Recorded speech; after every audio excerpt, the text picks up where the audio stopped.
Hi, welcome to a new episode of Tom's Geeky Garage. As you can kind of tell, we're in a new location. I just recently got done moving. I haven't really fully unpacked, but Tom's Geeky Garage is now back inside an actual garage. I'm not unpacked yet, but I'll show you a little bit. Here, hold on.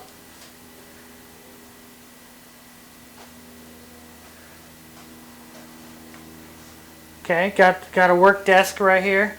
3D printer stuff and a bunch of cans of Coke. Got a bunch of mess on the floor, a bunch of unpacked toys. We got our some of the stuff that we made on the show. Some of these statues and things like that. Got a bunch of boxes of things that are not unpacked yet. We got our, I still haven't unpacked my Spangler proton pack and wand. It's still in a box down there. Skateboards, boxes of different kinds of action figures, a bunch of junk there. This is all Spider-Man toys. I don't know why I even have those. Yeah, so got a garage set up. So anyways, today's show, it'll be the first show we do in the new garage. Don't know who's texting me right now, but we're going to be making a Ninja Turtle, I guess like a bust, Ninja Turtle bust, from the IDW comic book cover, right here. No, wait, right over here. Yeah, we're going to try to 3D model and paint this, and I really want to paint it to match the cover rather than just painting it solid colors and washing it. So I'm going to try something a little special with the painting, but let's get started. If you like these kind of videos, making projects, like and subscribe. But let's get started with the 3D modeling and then see how it goes.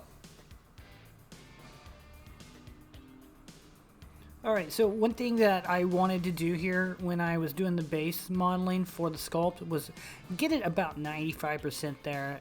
It makes it a lot easier during the sculpting process because you're just adding details rather than actually creating the overall shape.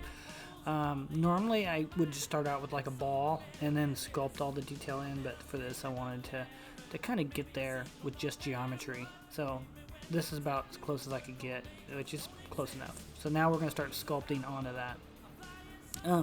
The color here is just temporary. I end up turning it off because it actually gets in my way, but yeah, so sculpting, you know, it wasn't too difficult. Like I said, most of the detail was already there with the geometry, so I'm just kind of adding in wrinkles and creases, and I reshaped a few things to match the source image.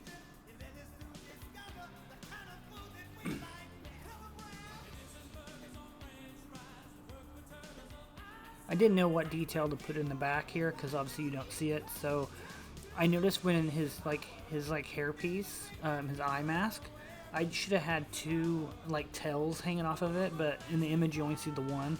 I should have made a second one hanging over the shell, but I did not. I kind of like after the fact I was like, man, I wish I did that. But so yeah, here is basically the final sculpt. I didn't really show the detail of the body, but it only took a few hours, and you can see right here that it lines up with the artwork perfectly. So that was the goal, and it came out looking really good. I kind of gave him a rough looking shell here. I kind of wish this would have been like Leonardo or something, where I could actually have like the sword and part of the belt and harness, but whatever. Raphael's cool enough. So here it is. You can also see the stand I made here for it. It's basically a New York City manhole cover. It's the same one I use for my Ghostbuster figures. Yeah, here's a good, you can see that there.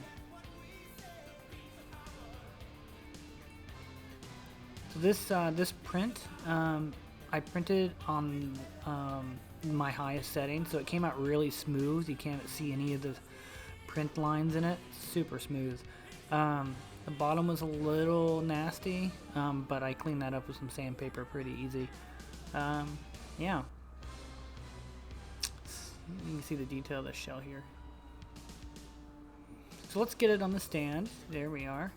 And this is a good size. I really like the size of this too because it's not too big and it's not too small. It gave me plenty of area to paint in the details.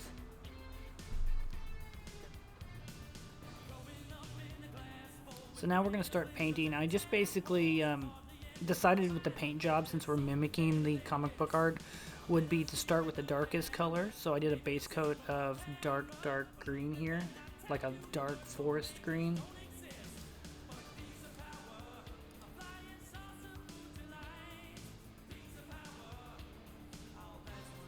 Here it is, base coated, and you can see more of the details in the sculpt here with this base coat.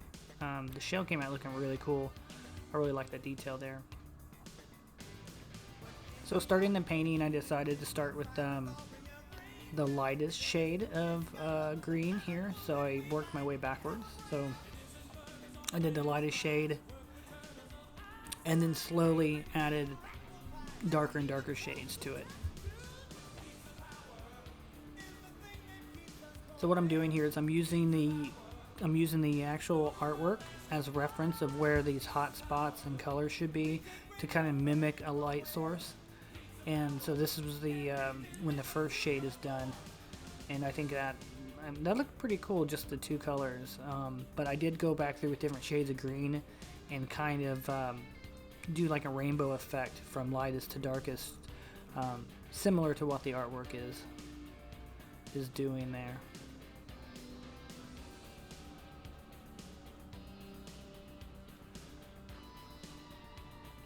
Here you can see me adding in some details, and my kid is in the background and my baby monitor running around like crazy.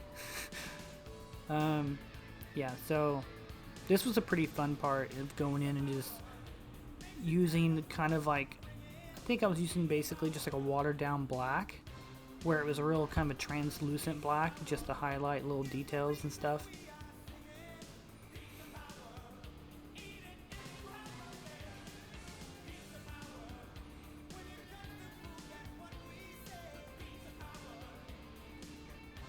Now I'm just painting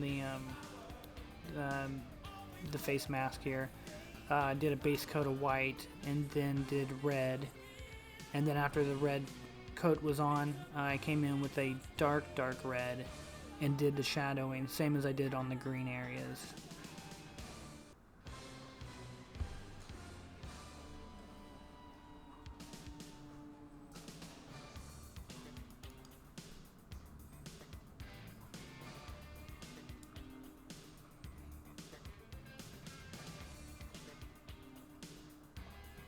Here you can see me doing that dark shading with the dark red.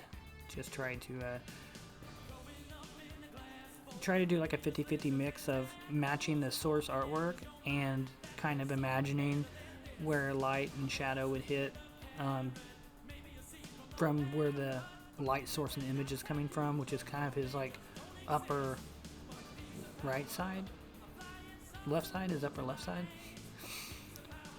So now we're to the fun part, and this is basically going in and doing all the black work, technically the ink work, if you were thinking of this like a comic image, doing the inking. So I came through using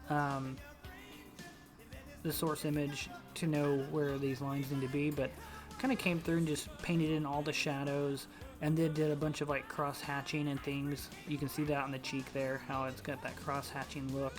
I did that in some spots, and then random lines and sketch lines and things to try to like bring out the look of the sketch, you know. This was by far the funnest part of the whole thing, and I think it came out looking really cool once I got all these lines painted in. Let's take a look at what we ended up with.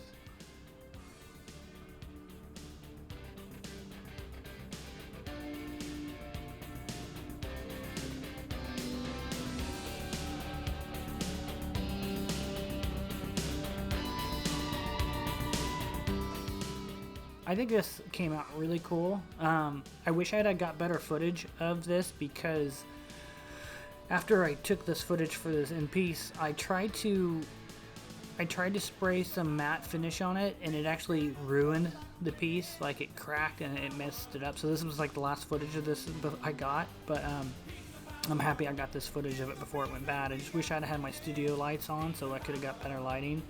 But I think it came out looking really cool, and hope you like it. And we got some videos coming up. We got some HasLab Proton Pack mod videos coming up. We're going to do a series of those, and each video will be focusing on one part of the painting and Alex packs, adding real metal hardware, and things like that. So got that coming up, and hope you like this one, and we'll have more videos coming up.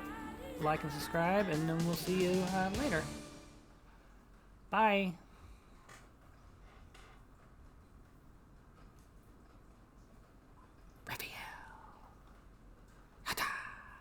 Raphael. He looks like he's got wings.